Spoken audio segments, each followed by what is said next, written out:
si ya podemos empezar. Un ¿Ok? momento, doctor. Un momento, doctor. Buenas tardes a todos los participantes del del noveno curso de Patología de Emergencias y Urgencias.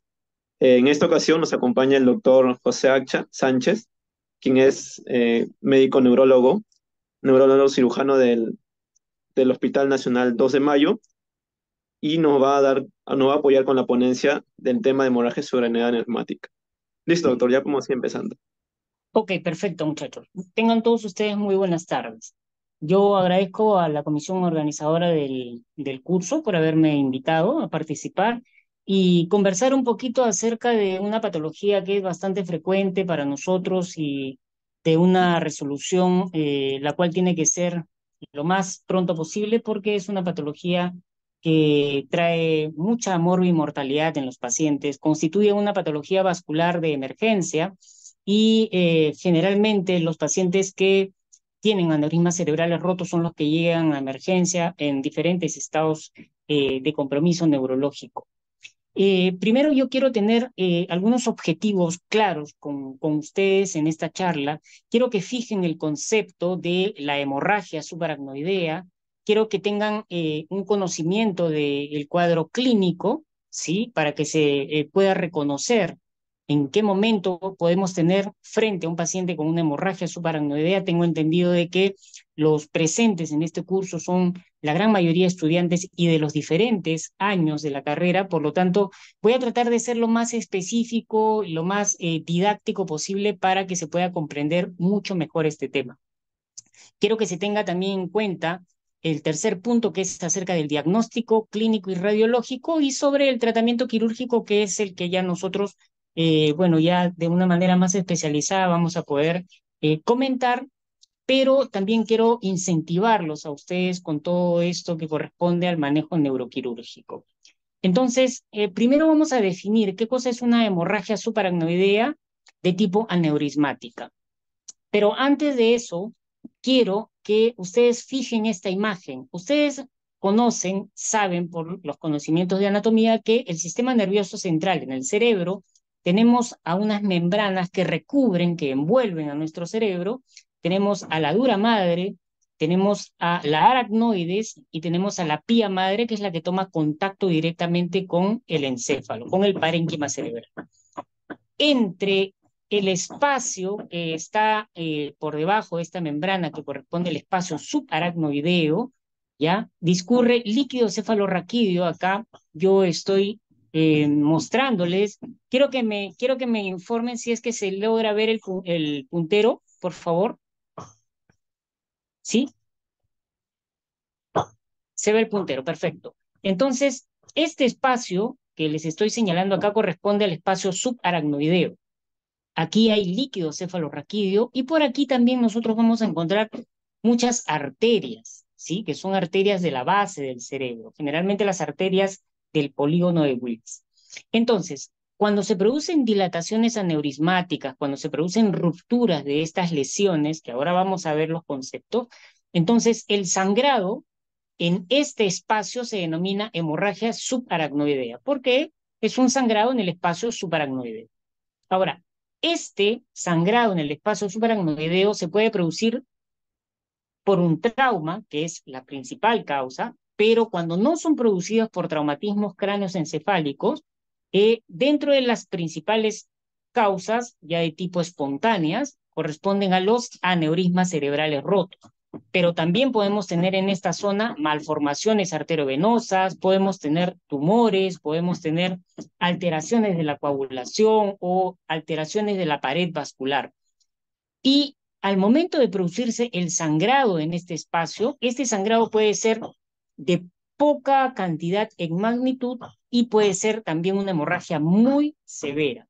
Entonces, digamos que el tratamiento de estos pacientes va a ser mucho, va a depender mucho de cuán grave es el sangrado y cuánto de compromiso llega a producir en este momento, cómo se encuentra el paciente cuando llega a una sala de emergencia.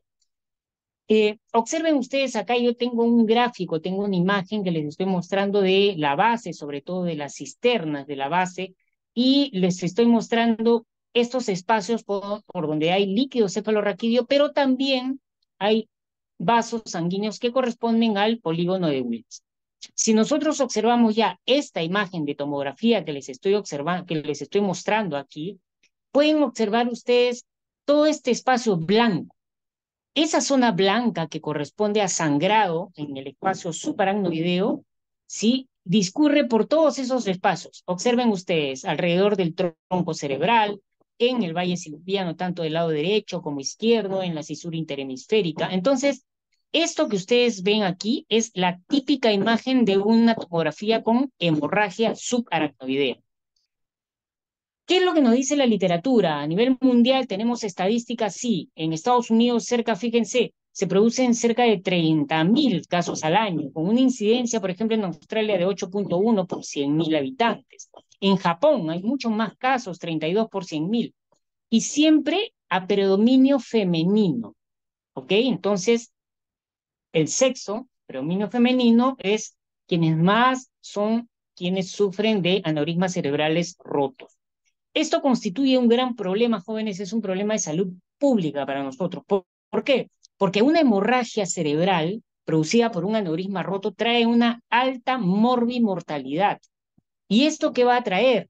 Esto va a traer pues un alto costo económico para la población, para la familia, para la sociedad. ¿Por qué? Porque genera discapacidad, discapacidad neurológica, ¿no? Entonces, tenemos algunas estadísticas y algunos datos ya un poco antiguos, digamos, que tenemos que actualizar, pero en el Perú, en un análisis que se hizo en el 2010, esta causa corresponde a el quinto lugar de causas de mortalidad.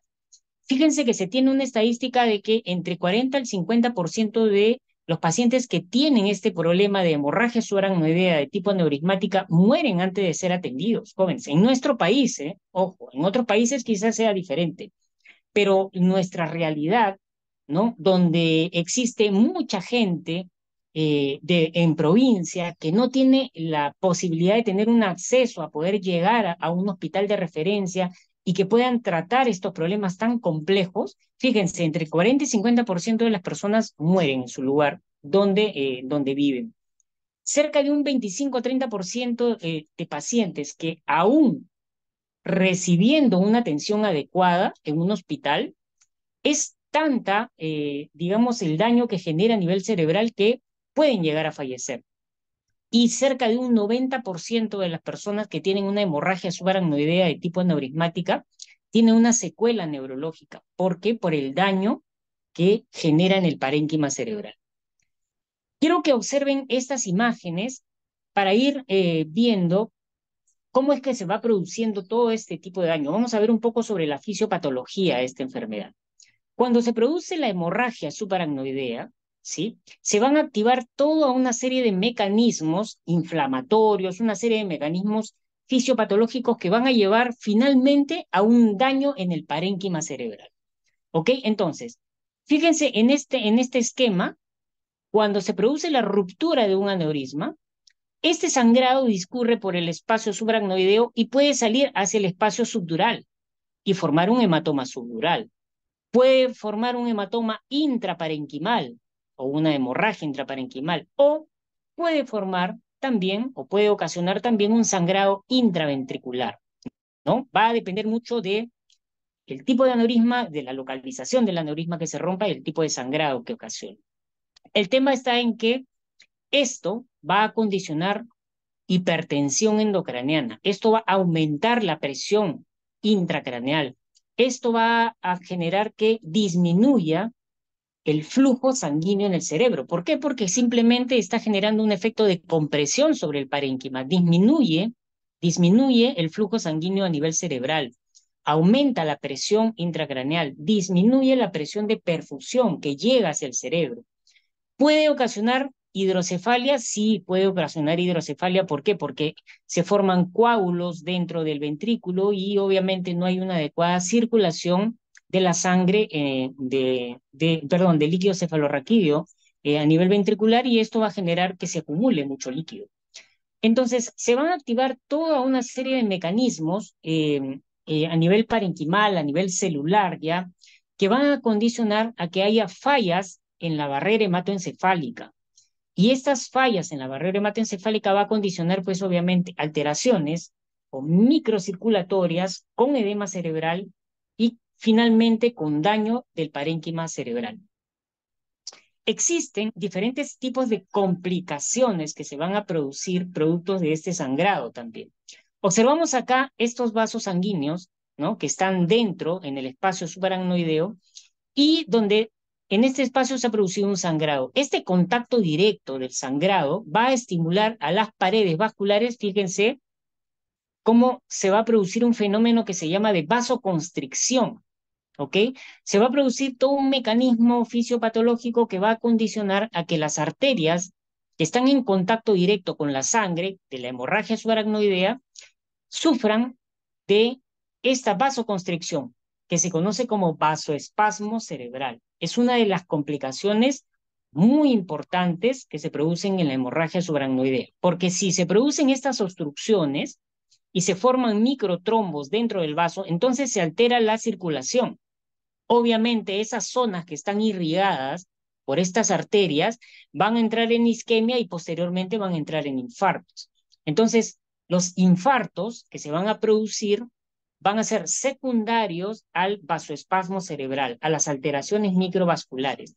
Entonces, esto se va a determinar, esto tiene un determinado tiempo. Generalmente se produce dentro de los 3 primeros días, donde se producen estos mecanismos de neuroinflamación, de alteraciones de la perfusión, de vasoespasmo, alteraciones a nivel cortical, fenómenos de microtrombosis, edema, alteraciones de la barrera hematoencefálica, estrés oxidativo, toda una serie de mecanismos que van finalmente a condicionar isquemia e infarto. Se da dentro de los 3 primeros días y se conoce como isquemia cerebral temprana en un primer momento, pero también va a condicionar ya más a la larga isquemia cerebral tardía. ¿Qué es lo que se produce a nivel del vaso sanguíneo o de la pared?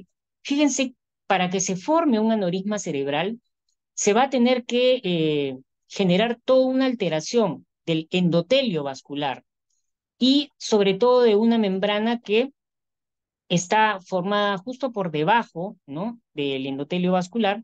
Esta lámina elástica interna, formada también por fibras colágenas, se van a romper, se van a destruir, y todo esto se va a producir justamente por estos fenómenos inflamatorios que se dan en la pared arterial. Fíjense cómo con el constante golpe que hace la sangre, ¿no? Sobre la pared arterial, en los casos, por ejemplo, de pacientes que tienen hipertensión arterial, van dañando el endotelio vascular, y al dañarse el endotelio vascular, entonces se van produciendo estas disrupciones endoteliales y las células inflamatorias pueden ingresar a la pared vascular.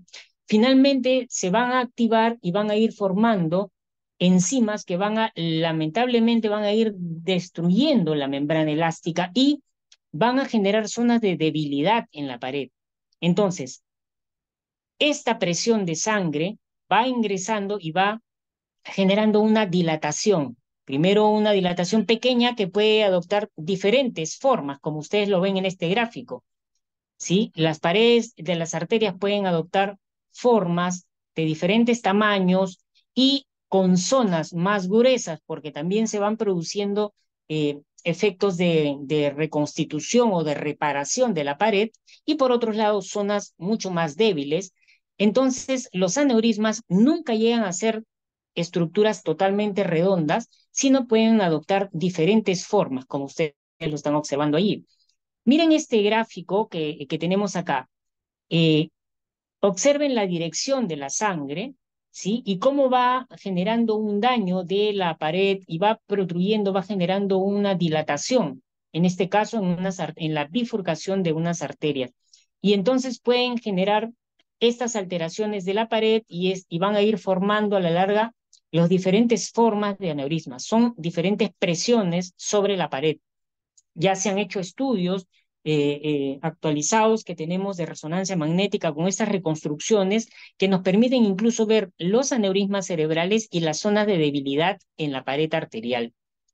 Finalmente, ¿qué cosa es un aneurisma cerebral? Entonces, un aneurisma cerebral constituye a una dilatación, Observen ustedes la imagen, corresponde a una dilatación que se da en la pared arterial. Esta dilatación puede llegar a romperse en algún momento y generar una hemorragia subaracnoidea. Los aneurismas cerebrales pueden ser aneurismas saculares, como en este caso, en la forma de un saquito, pueden ser aneurismas fusiformes, en el caso de una dilatación amorfa en la arteria, o pueden ser aneurismas disecantes de la pared arterial. Y estos aneurismas pueden localizarse, como observen aquí en el gráfico, pueden localizarse en diferentes lugares, ¿ok? En nuestro país, este es un gráfico de otro lugar, pero en nuestro país, este es el lugar donde con mayor frecuencia se observa la formación de aneurismas cerebrales, en la arteria carótida interna, en el segmento comunicante posterior, ¿sí? En segundo lugar, se da a nivel de la arteria cerebral media, en la bifurcación de la arteria cerebral media, y en tercer lugar, se da en el complejo de la comunicante anterior. Ya posteriormente vamos a ver también aneurismas de la circulación posterior, como aneurismas del tope de la basilar o aneurismas de la pica. Cuando se produce el sangrado, fíjense en el espacio subaracnoideo, aquí nos representan a una hemorragia subaracnoidea porque se rompió un aneurisma. Todo este sangrado va a condicionar toda una serie de respuesta inflamatoria con activación de diferentes metabolitos, con activación de diferentes moléculas proinflamatorias que van a llevar a la inflamación tisular. Y fíjense que ya incluso se han visto que conforme se va pasando el tiempo de esta hemorragia, se van a ir activando diferentes mecanismos fisiopatológicos que finalmente me van a llevar a un daño tisular, me van a llevar a diferentes mecanismos que van a condicionar isquemia e infarto en el cerebro. ¿Cómo reconocemos nosotros? Primeramente, ahora vamos a hablar un poquito de la parte clínica. Para que se forme un aneurisma cerebral, nosotros tenemos ciertos factores de riesgo y existen factores de riesgo que se conocen como factores de riesgos independientes. El principal es la hipertensión arterial, ¿ok? Generalmente los aneurismas cerebrales rotos se van a dar en personas hipertensas, ¿ok? En otros lugares, en otros países, es muy frecuente el tabaquismo. En nuestra sociedad no lo es, ¿ok? Pero el tabaquismo es considerado un factor de riesgo también. El alcoholismo. Familiares que hayan tenido no, digamos, un antecedente familiar de primer grado con hemorragia subaracnoidea, o personas que hayan tenido o que tengan, digamos, enfermedad renal poliquística, o personas que tengan algún tipo de patología del tejido conectivo, ¿no? Como por ejemplo la enfermedad de Ehlers-Danlos de tipo 4, que condiciona alteraciones de la pared, justamente arterial por alteraciones del colágeno. Existen otros factores de riesgo, como por ejemplo las personas que utilizan cocaína o los estados posmenopáusicos en las mujeres, de ahí que es más frecuente en el sexo femenino y de ahí que en cierto grupo etario en la mujer también. ¿Ok? ¿Cómo reconocemos a un paciente que puede ingresar con una hemorragia subaracnoidea de tipo aneurismático? Observen ustedes, el principal síntoma que tiene el paciente es el episodio de cefalea súbita e intensa, ¿ok? Existen personas, todos conocemos familiares, amigos, vecinos, etcétera, de personas que tienen dolores de cabeza, ¿sí? Pero generalmente este tipo de dolor de cabeza es un dolor de cabeza súbito e intenso.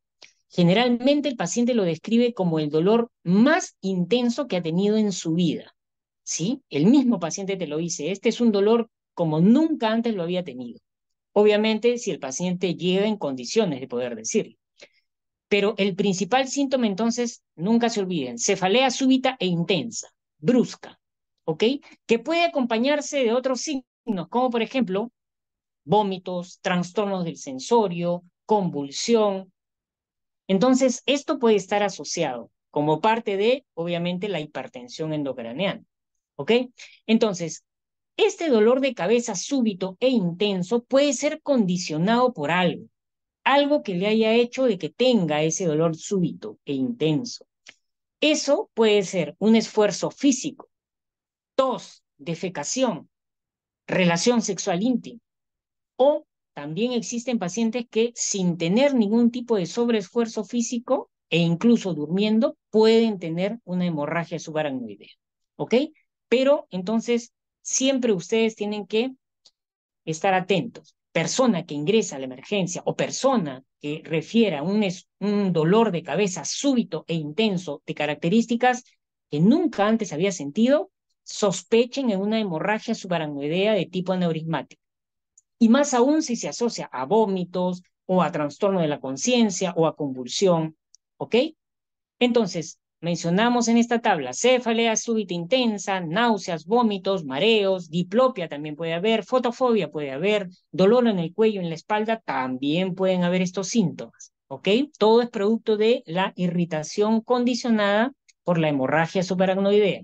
Ya recuerden ustedes de el concepto que les di, se produce un sangrado en el espacio subaracnoideo, entonces genera una irritación meningia y eso trae todo este tipo de problemas, como por ejemplo rigidez de nuca, signos meningios como Kerring y Brusinski, anomalías del campo visual pueden haber, porque también se pueden producir hemorragias, hemorragias subhialoideas, pueden haber hemiparesias, parálisis oculomotora. ¿Por qué? Porque dependiendo de la localización de los aneurismas rotos, pueden afectar un par craneal.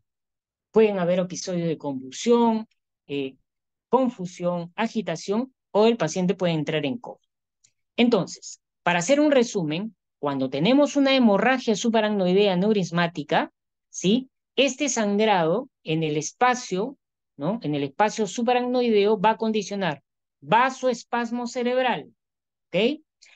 Va a ocasionar obstrucción del drenaje del líquido cefalorraquídeo. Obviamente, esto va a condicionar más adelante hidrocefalia. Esto aumenta la presión intracraneal y ese aumento de la presión intracraneal va a hacer que el paciente disminuya el flujo sanguíneo cerebral y disminuya la presión de perfusión en el cerebro. O sea, disminuye la irrigación a mi cerebro. Entonces, obviamente, esto va a condicionar un problema de isquemia a nivel parenquimal.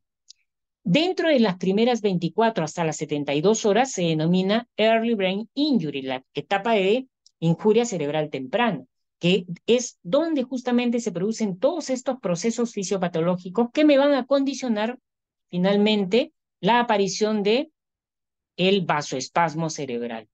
Este vasoespasmo se puede dar manifiesto a partir del tercer día en adelante, a partir del día 4 hasta el día 14, consideramos como la etapa del vasoespasmo cerebral. ¿Puede traer muerte neuronal? Sí, puede traer muerte neuronal. Entonces, después de haber pasado por toda una serie de procesos que les he comentado. ¿Qué es lo que nosotros hacemos actualmente en neurocirugía como manejo en la emergencia de estos pacientes? La tendencia de esta mortalidad que trae esta patología ha ido disminuyendo, jóvenes. Y ha ido disminuyendo, ¿por qué? Porque por diferentes factores que han hecho de que hayan muchos avances logrados en el manejo microquirúrgico durante la etapa aguda de la enfermedad. ¿Ok? Es decir, si un paciente llega a la emergencia, se detecta la hemorragia subaracnoidea, se detecta que es un aneurisma cerebral, rápidamente se le debe de dar un tratamiento quirúrgico. ¿Ok? También ha ido disminuyendo la mortalidad porque, digamos, contamos con el tratamiento neurointensivo y también porque se cuenta con la neuroradiología intervencionista para resolver ciertos tipos de aneurismas. ¿Ok? Eh, una recomendación principal que se da en todas las vías internacionales es que se debe concentrar la atención de estos casos tan complejos en lugares o centros especializados, donde exista un manejo multidisciplinario y que esté disponible para la atención permanente en el paciente, ¿ok? Porque son problemas bastante complejos. Entonces, ¿qué es lo que nosotros debemos de saber? Ya sabemos el concepto. ¿Qué es una hemorragia subaracnoidea? Sangrado en el espacio subaracnoideo por un aneurisma que se rompió. Entonces, sabemos cómo es el cuadro clínico, ya hemos visto el contexto clínico, cómo llega el paciente. Entonces, ¿cómo vamos a nosotros a hacer el diagnóstico de esto? Observen ustedes. Primero tenemos el contexto clínico. Acude un paciente con una cefalea súbita e intensa. Nunca antes la tuvo en su vida. Sospechen de hemorragia subaracnoidea. ¿Ok? Ya este paciente con esa sospecha ya tiene que tener una tomografía cerebral sin contraste. ¿Ok? Porque es donde tú vas a ver si es que hay sangrado o no hay sangrado. Si nosotros tenemos esta imagen de tomografía, como les muestro acá, y ustedes observan este sangrado que se da en las cisternas, generalmente en todas las cisternas de la base, en las cisternas que están rodeando al tronco cerebral y que también puede haber sangrado dentro en el ventrículo, puede haber cierto grado de hidrocefalia. Entonces nosotros aquí confirmamos el diagnóstico de hemorragia subaracnoidea, ¿ok? Pero existen casos jóvenes en los cuales puede haber un sangrado mínimo, el paciente tiene un cuadro clínico y uno tiene la sospecha. Yo tengo una sospecha clínica, cefalea súbita intensa, de repente se quedó desmayado inconsciente. Oye, algo le está pasando a este paciente. Le hago una tomografía, pero en la tomografía no veo un sangrado abundante, no veo algo que me justifique eso. Pero yo tengo una presunción clínica que es lo más importante. Siempre la semiología, siempre el examen físico, eso es lo que les va a mandar siempre en sus diagnósticos, joven. Entonces, si yo tengo una sospecha clínica y no tengo una evidencia en la tomografía, entonces le hago una punción lumbar, porque en la punción lumbar yo voy a poder detectar si hay un líquido sanguinolento. Observen ustedes acá esta foto, miren, ¿ya? Estoy haciendo una punción lumbar, estoy obteniendo líquido y es un líquido hemático. Entonces, hay sangrado subaracnoideo. Entonces, si yo tengo esta evidencia, ya sea una tomografía o una punción lumbar, entonces yo ya tengo que estar sospechando de que esto puede ser una aneurisma cerebral roto. Y para eso, ya tengo que estar solicitando un estudio que se llama o angiotomografía o angiografía cerebral. ¿Ok? Son estudios vasculares. Generalmente todos los hospitales actualmente, son muy pocos los que no tienen, pero todos los hospitales cuentan con tomógrafo y la posibilidad de poder hacer una angiotomografía de inmediato. Esta angiotomografía nos va a permitir hacer el diagnóstico rápido, ¿sí? De la lesión, si tenemos una hemorragia subaracnoidea por un aneurisma cerebral, y podemos definir un tratamiento con estas imágenes, ¿ok? Si es que nosotros observamos en la angiotomografía que no podemos definir todas las características de la hemorragia, todas las características del aneurisma cerebral, entonces podemos hacer un estudio invasivo, ¿ya? Que corresponde a la angiografía cerebral por sustracción digital y allí poder observar ya las características del aneurisma. Pero actualmente este es el estudio que se hace en la emergencia y el estudio que nos permite rápidamente poder definir el diagnóstico y dar un tratamiento. ¿Ok? Entonces, si ya tenemos la confirmación diagnóstica de un aneurisma cerebral, entonces planteamos un tratamiento. Y ese tratamiento puede ser un tratamiento endovascular o puede ser un tratamiento microquirúrgico. No es que uno sea mejor que el otro. No, eso no es así, jóvenes. Es que el aneurisma se va a tratar de acuerdo a diferentes características del aneurisma en cuanto al tamaño, a la forma, a la localización, al estado general del paciente. ¿Entienden? Entonces, el tratamiento definitivo de los aneurismas, sobre todo de la circulación anterior, es el tratamiento quirúrgico, microquirúrgico, ¿ok? Existen condiciones en las cuales uno puede y debe tratar mediante la terapia endovascular, sí, sí se debe hacer, pero en ciertos tipos de aneurismas, ¿ok?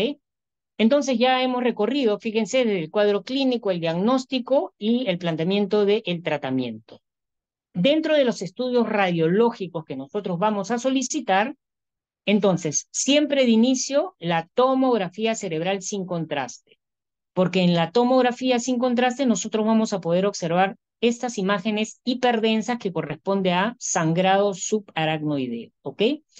Como hay una mayor concentración de sangre a este nivel, yo puedo sospechar de que el aneurisma cerebral se encuentre en esta zona, ¿no? Bueno, teniendo esta hemorragia subaracnoidea, fíjense, hay un gran edema cerebral, observan ustedes que hay dilatación también de los ventrículos, todo eso trae como complicaciones la hemorragia subaracnoidea. Yo hago una angiotomografía cerebral con reconstrucción 3D y aquí yo puedo definir claramente dónde se encuentra el aneurisma y qué características tiene, y puedo definir el tratamiento de este aneurisma, ¿ok? En el caso en el cual yo no pueda determinar todas las características del aneurisma y necesite, requiera de algún otro tipo de estudio, entonces paso a hacer la angiografía cerebral por sustracción digital.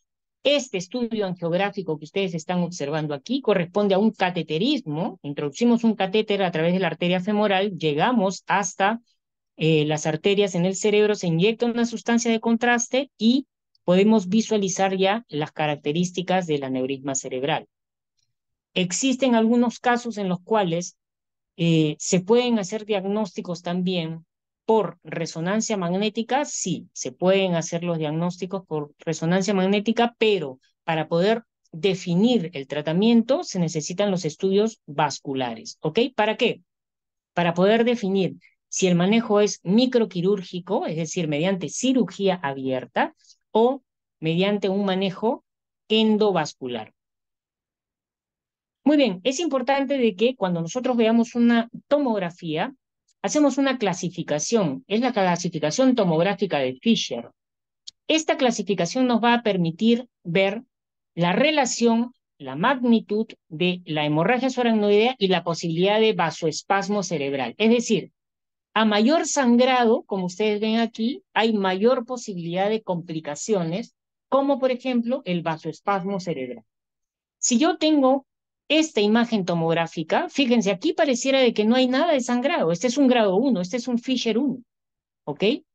Yo acá no observo nada de sangrado prácticamente, entonces digo, oye, esto está probablemente normal, pero si tengo un cuadro clínico, recuerden, tengo cuadro clínico, entonces yo tengo que hacer una punción lumbar o solicitar un estudio vascular, porque mi sospecha es clínica, es lo más importante, ¿ok? Yo puedo tener un Fisher 2 donde ya tengo, fíjense, acá sangrado en las cisternas, y en las cisternas está de forma difusa y de menos de 1 milímetro de grosor. Yo puedo tener una tomografía con esta escala, Fisher 3, donde yo ya veo sangrado en las cisternas, tanto verticales, pero con una hemorragia subaracnoidea más difusa y con un grosor mayor de 1 milímetro. Y puedo tener un Fisher 4 donde yo ya puedo observar hemorragia intraparenquimal, con hematomas intraparenquimales o sangrado intraventricular. ¿Ok? Entonces, la Fisher 3 y Fisher 4 son consideradas de alto grado y con mayor posibilidad de vasoespasmo y de mayores complicaciones tipo infarto cerebral. Existe una clasificación clínica también que hacemos que corresponde a la clasificación de Fatty Hess, que nos indica eh, obviamente que la mortalidad es menor en grado 1 y es máxima en el grado 5. Obviamente va a depender de las características clínicas y del sangrado que tenga el paciente. Pero una vez que ya nosotros hemos hecho el diagnóstico, ya sabemos que clínicamente tiene una hemorragia subaracnoidea, tomográficamente ya lo hemos visto, ya hemos hecho el diagnóstico angiotomográfico, entonces tenemos que darle un tratamiento a este paciente. Y ya saben que el tratamiento debe ser en agudo, debe ser dentro de las primeras 72 horas. Entonces, en todos estos últimos años se ha venido evolucionando en cuanto al tratamiento microquirúrgico, y antes hacíamos craneotomía, pues, para poder ingresar hacia las cisternas, hacia las arterias cerebrales.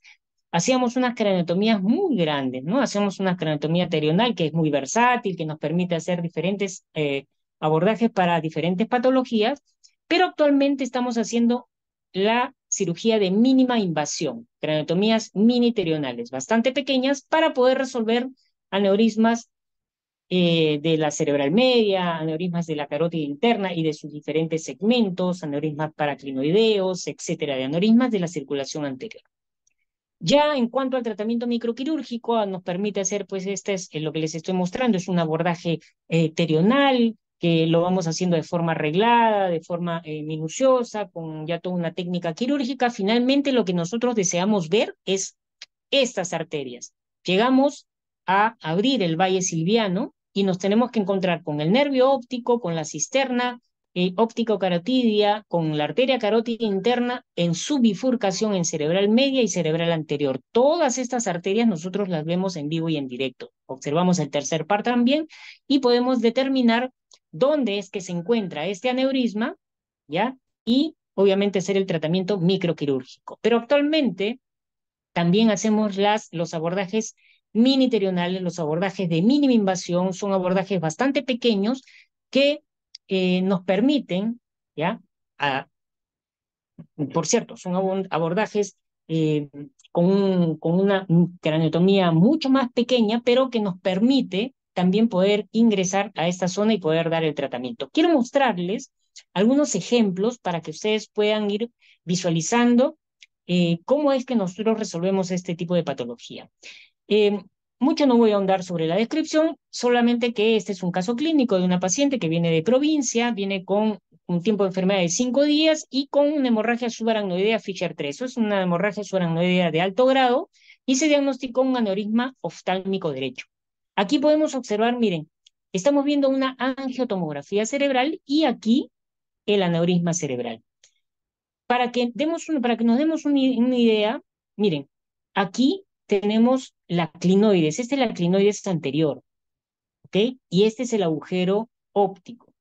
Aquí estamos observando la arteria carótida y el aneurisma cerebral, es un aneurisma del segmento oftálmico. En esta otra imagen podemos observar mejor. Y fíjense la relación de este aneurisma paraclinoideo, ¿no? En asociación con la clinoides anterior. Entonces hacemos un abordaje miniterional, un abordaje pequeño, nos permite hacer una craneotomía pequeña también. Este es a nivel temporal, observen ustedes, esta es la línea temporal superior. Hacemos una incisión, llegamos al hueso, a la fosa temporal, y mediante una craneotomía tenemos que fresar todo el ala esfenoidal y podemos tener mucho más espacio para poder ingresar. ¿Ingresar para qué? Para que nosotros tengamos que retirar la clinoide, se llama clinoidectomía extradural, ¿sí? Que se hace mediante una técnica microquirúrgica, retiramos la clinoides, aún todavía no hemos abierto la dura, aquí ya hemos abierto la dura y estamos abriendo las cisternas. Observen ustedes y aquí está el aneurisma cerebral. Esta es la arteria carótida, este es el aneurisma, el nervio óptico que está aquí, y colocamos un clip que cierra el aneurisma. Corroboramos con la videoangiografía intraoperatoria y nos permite ver en tiempo real que el aneurisma está totalmente cerrado y corroboramos con una angiotomografía posterior donde observan ustedes el clip que se ha colocado y ya con la exclusión o ausencia del aneurisma cerebral. Este es otro caso clínico también, pero fíjense, todos los pacientes que nosotros recibimos vienen de provincia generalmente y ya vienen con muchos días de sangrado, jóvenes. Por eso es importante, ¿sí? Que se tenga en cuenta de que no toda la medicina debe ser centralizada. Existen diferentes hospitales en diferentes regiones que tienen que tener la posibilidad y la capacidad de poder resolver también este tipo de patologías. Algunos de los casos más complejos son referidos, sí, bueno, ya, pero fíjense, esta paciente llega ya con 18 días de sangrado, con Fisher 4, obviamente más tiempo de sangrado, más tiempo de daño cerebral, obviamente menos posibilidad de recuperación también en el paciente. Observemos aquí en esta imagen de angiotomografía, este es un aneurisma gigante, y observen la relación que tiene este aneurisma cerebral con la clinoides, ¿ok? Este es un aneurisma de la carótida interna que se rompió. Fíjense, yo les mencionaba que cuando se van formando esos aneurismas, van creciendo y en una zona más débil del domo del aneurisma se rompe. Observen aquí, este es como un globito que le sale al aneurisma. Entonces, como este es un aneurisma complejo, se necesitan también utilizar técnicas de resolución mucho más complejas, como por ejemplo hacer un abordaje cervical. Esta es la carótida a nivel cervical. Tenemos que tener un control cervical. ¿Por qué? Porque frente a la posibilidad de que estemos operando y de ruptura intraoperatoria, tenemos que tener un control. Cerramos la carótida a nivel cervical para que no haya un sangrado y podamos controlar el aneurisma. Pero además existen aneurismas tan complejos que es necesario utilizar técnicas de revascularización cerebral. Y esta revascularización cerebral implica hacer técnicas de bypass cerebrales que nos permita tener un mayor flujo en ciertas zonas en el cerebro. Esto que ustedes están observando aquí es la disección de la arteria temporal superficial, la cual se tiene en cuenta para posteriormente unirla, ¿sí? Hacer una revascularización, unir la temporal superficial con la arteria cerebral media y llevar sangre desde fuera, desde el extracraneal hacia el intracraneal. En esta imagen les estamos mostrando ya la disección del aneurisma. Observen ustedes en la imagen posoperatoria, se ha realizado ya el clipaje y se ha excluido totalmente el aneurisma cerebral. Aquí les estoy mostrando cómo es la fase ya microquirúrgica, la disección y sobre todo la clinoidectomía extradural. Observen ustedes aquí la craneotomía, es una craneotomía miniterional pequeña y este es el bypass que se hace. Fíjense, la arteria temporal superficial se lleva y se une con la arteria cerebral media. ¿Con qué finalidad? Si es que nosotros cerramos el aneurisma y disminuye el flujo que le da la carótida a esta parte del cerebro, entonces tenemos que darle un aporte extra de sangre. Por eso es que hacemos técnicas de revascularización cerebral. En un primer momento, observen, mira cómo se producen acá zonas de isquemia, ¿sí? A nivel frontal, a nivel de los ganglios basales, pero que a los 6 meses se logra, digamos, con el apoyo del bypass, se logra mejorar la circulación. Este es otro caso, pero que viene ya con 3 días de sangrado, también es un Fisher de alto grado y corresponde a un aneurisma también paraclinoideo, un aneurisma hipofisario. Quiero que observen ustedes las imágenes. Esta es la angiotomografía y miren dónde se encuentra el aneurisma. Este es el aneurisma cerebral. El aneurisma está saliendo de la arteria carótida interna, ¿sí? Y esta es la clinoides anterior. Este es el agujero, por acá sale el nervio óptico, por acá pasa el nervio óptico. Entonces, este aneurisma está escondido por debajo del nervio óptico que se encuentra aquí. Observen la relación que tiene con la clinoides anterior. También a través de una craneotomía miniterional, actualmente, insisto, se realiza la cirugía de mínima invasión, nos permite a nosotros hacer la clinoidectomía extradural, técnica de mini peeling de la fosa media y poder hacer el drilado y generar un espacio, sobre todo para nosotros poder llegar a la arteria carótida interna, este es el nervio óptico, se coloca un clip, en este caso un clip fenestrado, y se cierra el aneurisma. Hacemos una videoangiografía intraoperatoria con fluoresceína y observen el aneurisma aquí, en esta zona, excluido. No se llena el aneurisma porque está totalmente cerrado. Es la arteria carótida interna y es la arteria hipofisiaria superior, ¿ok? Y el aneurisma excluido.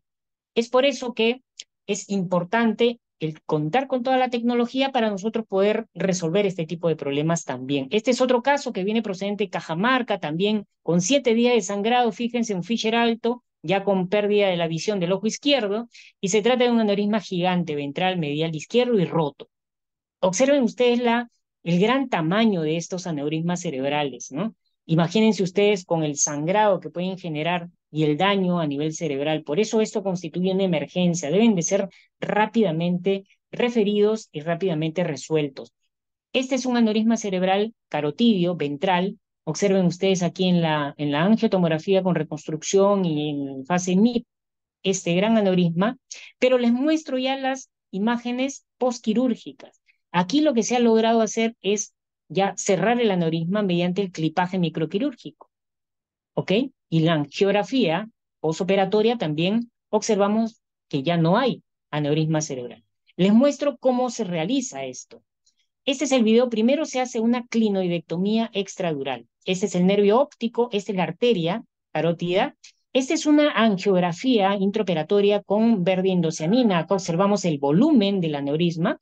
Se hace un clipaje, hacemos una técnica de succión-descompresión, descomprimimos el aneurisma a través de la arteria carótida a nivel cervical, se colocan los clips, se vuelve a corroborar y observen ustedes, hay un adecuado pasaje de la carótida y se ha producido el cierre del aneurisma cerebral. Este caso ya está corroborado con la angiografía intraoperatoria.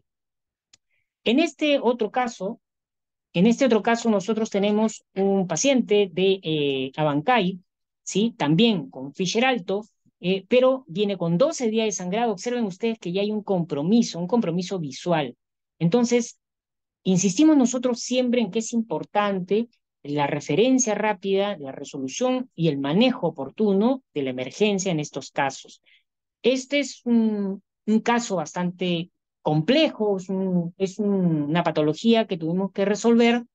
eh, Como podemos observar aquí en esta imagen de angiotomografía cerebral, observamos un gran aneurisma, ¿sí? Que se encuentra en relación a la clinoides anterior. Este aneurisma cerebral es un aneurisma que se encuentra en la base, ¿sí? Y también generando una obstrucción de la salida del nervio óptico. Por eso este paciente, digamos, vino ya con amaurosis, con un daño, ¿sí? A nivel del nervio óptico y pérdida de la visión. Este caso, por cierto, fue presentado en el último Congreso Europeo de Neurocirugía en Barcelona, que tuvimos la posibilidad de poder hacer presentaciones de los diferentes casos que nosotros manejamos en el hospital y observamos aquí la angiografía, ¿sí? Donde se observa este gran aneurisma, importante del contar con toda la tecnología que existe para poder hacer el monitoreo intraoperatorio neurofisiológico. Observamos aquí la angiotomografía, donde el aneurisma ya ha sido cerrado, pero es aquí donde ustedes pueden apreciar mejor ya la parte microquirúrgica. Aquí se está realizando un mini peeling de la fosa media, una clinoidectomía extradural anterior, ¿sí? Que nos permite tener un gran espacio, acá se está sacando la clinoides anterior, nos permite tener un amplio espacio, jóvenes, para poder nosotros ingresar. Aquí se está haciendo la disección de la arteria temporal superficial y se hace una anastomosis, en este caso con la arteria cerebral media. Hacemos una angiografía intraoperatoria, en este caso con fluoresceína, y nos permite ver la permeabilidad y la conexión que hay desde el extracraneal hacia el intracraneal. Estamos llevando flujo desde fuera del cráneo hacia adentro del cráneo. Observen ustedes. Corroboramos con Doppler microvascular, ¿sí? Aquí ya tenemos el aneurisma, esta es la arteria carótida, el nervio óptico. Se está haciendo la disección del anillo dural distal. Aquí hay algo importante que vamos a realizar.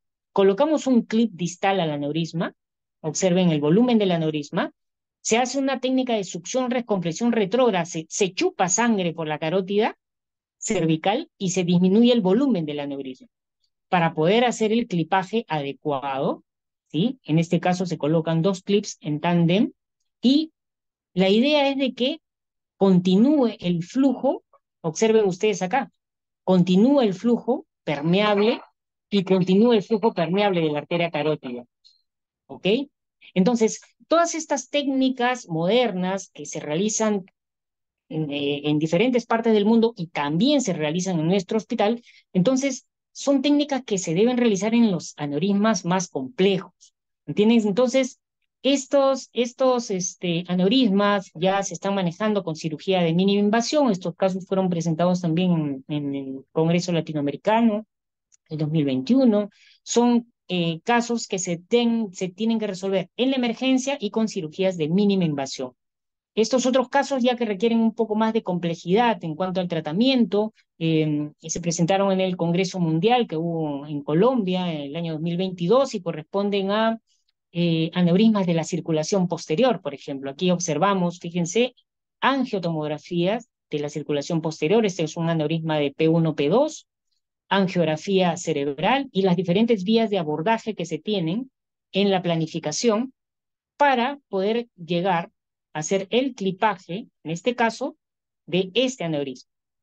Pero existen técnicas que nos permiten a nosotros poder corroborar el cierre adecuado del aneurisma y dentro de ellos podemos utilizar también las técnicas endoscópicas, ¿no? Podemos valernos del endoscopio para poder observar si es que no se ha generado la compresión de una arteria importante, ¿no? Acá observamos la adecuada permeabilidad de las arterias adyacentes. Ahí estamos corroborando con la endoscopía, estamos corroborando el posicionamiento del clip y que no haya agarrado alguna arteria importante.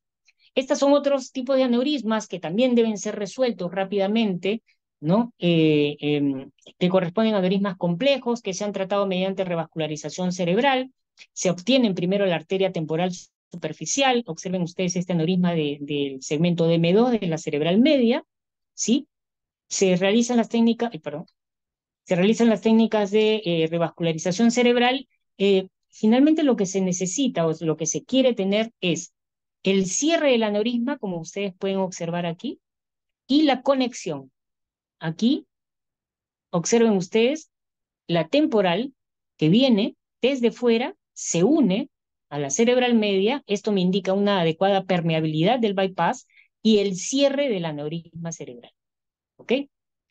Estos constituyen ya otros ejemplos de aneurismas mucho más complejos que requieren de un tratamiento, en este caso de bypass de alto flujo. No voy a ahondar mucho en el tema, porque es un poco más de tema ya de especialidad, pero quiero que sepan ustedes que todos estos aneurismas deben de ser resueltos, ¿no? Porque implican, frente a la ruptura y la hemorragia subaracnoidea, implican mucho daño a nivel cerebral. ¿Entienden? Entonces, esto es algo que yo quería mostrarles y quiero incentivarlos a ustedes con la presentación de todos estos casos a que vean en la neurocirugía una especialidad en la cual nosotros nos dedicamos a la resolución de la patología neurovascular. Este es otro aneurisma que constituye un aneurisma difuso, un aneurisma fusiforme de la cerebral anterior, en la cual también se realizan técnicas de revascularización cerebral, en este caso una anastomosis de la arteria cerebral anterior en su segmento A3. Observen ustedes, cada uno de estos cuadraditos mide 1 milímetro, entonces implica técnicas de microcirugía para unir vasos, para que se pueda finalmente, digamos, tener una adecuada vascularización en esa zona y poder cerrar el aneurisma. Observen ustedes, corroboramos con un Doppler la permeabilidad de este bypass y corroboramos además con una videoangiografía intraoperatoria la permeabilidad. Este es el cuerpo calloso, para que nos demos una idea. Son los vasos que están rodeando el cuerpo calloso, ¿ya? O sea, para que más o menos se ubiquen en la localización. Aquí ya se está produciendo el clipaje del aneurisma y finalmente también, aquí observamos, no suena nada, no hay pasaje en el aneurisma, sin embargo, sí hay una adecuada permeabilidad de los vasos que se han anastomosados, ¿no? Vemos la imagen posoperatoria donde ya se ha producido el cierre, clipaje, exclusión del aneurisma. Y finalmente, eso es todo lo que yo quería comentarles el día de hoy. Espero, jóvenes, de que los puntos de los objetivos se hayan cumplido, el concepto de la hemorragia subaracnoidea, el cuadro clínico, el diagnóstico sobre todo, clínico y radiológico, y el tratamiento en base a los casos que le he presentado. Jóvenes, muchísimas gracias. Si hubiera alguna pregunta, encantado de poder resolverla. Muchas gracias, doctor, por su ponencia. Si hay preguntas, doctor, en el chat de WhatsApp, perdón, en el chat en Zoom dejaron algunas A ver, preguntas. Si desea, se los leo. a ver, a ver. Sí, buenas noches. Frente a la sospecha clínica de estas patologías en el primer nivel de atención, ¿cuál debería ser el manejo inicial? El manejo inicial, siempre primero la evaluación clínica. ¿Ya? Si tú sospechas de una hemorragia subaracnoidea o hemorragia de cualquier tipo, ¿no? Porque tú puedes tener un paciente que tiene una cefalea intensa súbita y se quedó desmayado. La primera sospecha, algo le pasó en el cerebro. Obviamente, las medidas de el abordaje en la emergencia de un paciente crítico. Una vía periférica, un cloruro de sodio, obviamente sintomáticos, si los hubiera, porque en un primer nivel de atención no vas a tener laboratorio, no vas a tener una imagen de este tipo, una tomografía o no lo vas a tener. Entonces, siempre lo primero, manejo sintomático. Si está vomitando, obviamente antieméticos. Primero, ya saben, vía periférica y siempre con cloruro de sodio. Siempre lo más isotónico posible. Nunca hidraten a un paciente, nunca le pongan una vía, si sospechan de una hemorragia, con dextrosa. No lo hagan, porque más daño se le va a generar al cerebro. Ustedes lo que tienen que hacer es perfundirlo al paciente, ¿sí? darle tratamiento sintomático. Si está con dolor, un analgésico. Si está con náuseas o vómitos, un antiemetico convulsivante. Y buscar la manera de poder referirlo de inmediato. ¿Ok? Eso es lo que se debe hacer, jóvenes, en un primer nivel de atención. Puesto de salud o centro de salud. ¿Alguna otra pregunta? Hay otra Sí. pregunta, dice, en el tratamiento quirúrgico, ¿cuál sería el tratamiento ideal? ¿El de clipaje o el uso de coils? Muchas gracias por su Ahí, respuesta. ahí está lo que le comentaba, que no es que uno sea ideal o no es que uno sea mejor que el otro, es de acuerdo a las características de cada caso en particular, ¿sí? Entonces, yo puedo tener diferentes características de los aneurismas en cuanto al tamaño, a la forma, a la localización, ¿sí? Puedo tener un estado, el estado en el cual el paciente llega, o sea, es importante el cuadro clínico del paciente y ver todas las morbilidades que pueda tener, ¿ya? Le voy a poner con ejemplo.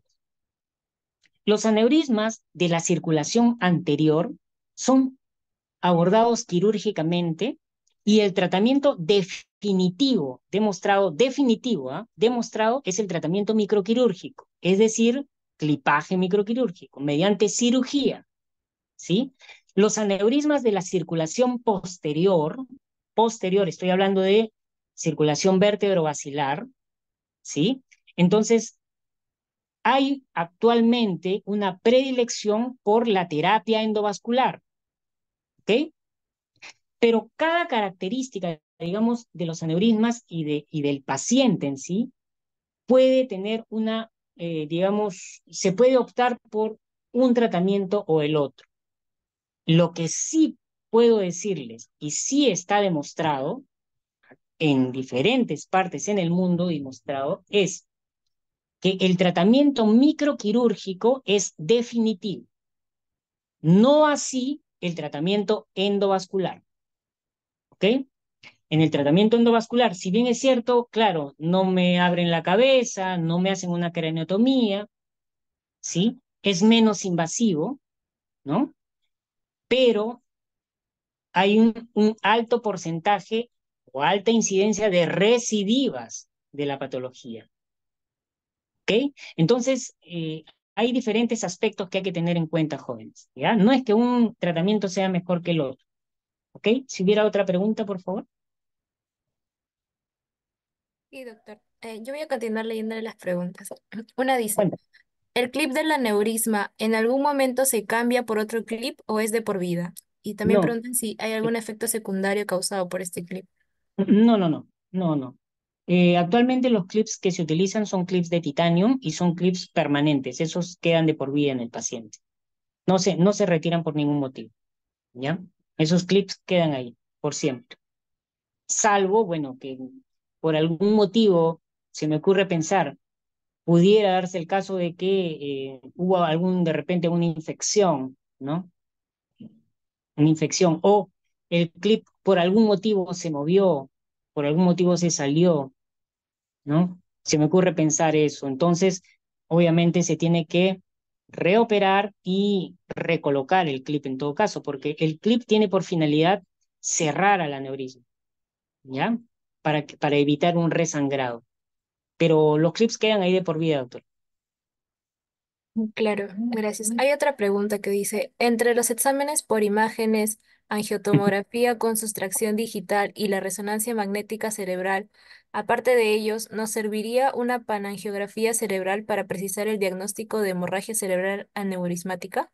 Claro, claro, jóvenes. Creo que ahí había una confusión. Mírenme, los estudios vasculares, ¿sí? Los estudios vasculares de inicio y en la emergencia, lo que se puede hacer es una angiotomografía. Angiotomografía, ¿sí? Con reconstrucción 3D. Angiotomografía. Si yo en esta angiotomografía veo todas las características y yo puedo entrar a resolver el problema con esa imagen, es suficiente. Pero si veo de que necesito algunos otros datos importantes y ver otras cosas más, yo puedo hacer una angiografía cerebral por sustracción digital. Son dos estudios diferentes. Aquí estoy leyendo la pregunta y me está poniendo aquí el colega. Entre los exámenes por imágenes, la angiotomografía por sustracción digital, eso no existe. Es angiotomografía y otro estudio es la angiografía cerebral por sustracción digital. Son dos estudios diferentes.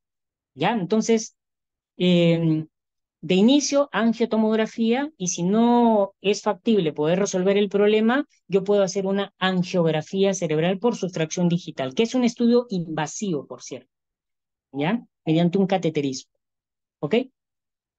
Gracias, doctor. Hay una Sí, pregunta más, por favor, dice. sí, claro. ¿Recomienda la hiperventilación terapéutica en el manejo de la hipertensión endocraniana?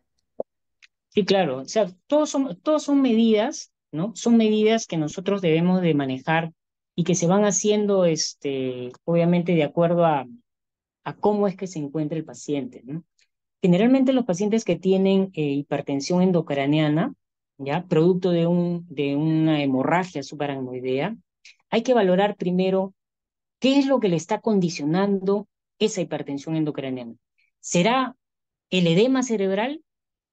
¿Será la hemorragia intraventricular que está ocasionando hidrocefalia? ¿Sí? ¿O será un hematoma intracerebral espontáneo con gran volumen? Entonces, como medidas de manejo de la hipertensión endocraniana, yo tengo que ir bien, ¿no? Si yo tengo un paciente que llega con una severa hipertensión endocraniana y con signos clínicos de hipertensión endocraniana y con un gran hematoma, por ejemplo, yo tengo que operarlo para evacuar el hematoma, ¿sí? Porque es lo que me está ocasionando la hipertensión endocraniana.